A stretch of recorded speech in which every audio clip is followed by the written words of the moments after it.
On doit être autour des 1500-2000 mètres d'altitude. Voici le Tropaelum polyphyllum, une fleur qui pousse sur la cordillère des Andes. C'est l'une des espèces que vous pourrez désormais découvrir au jardin alpin du parc de la Tête d'Or.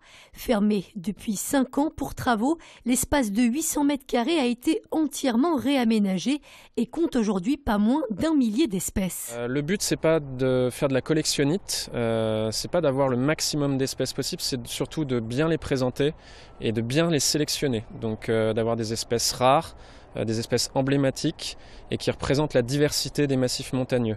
C'est pour ça que vous avez les 3/4, la majorité des massifs montagneux du monde qui sont représentés dans notre jardin.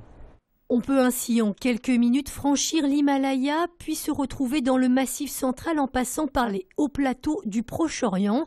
Un véritable défi pour les jardiniers qui ont, pour préserver ces fleurs, dû reconstituer en partie leurs conditions environnementales et climatiques. Quand j'ai réalisé les massifs, j'ai essayé de créer un maximum de possibilités de culture pour notamment avoir des plantes qui reçoivent le soleil que le matin.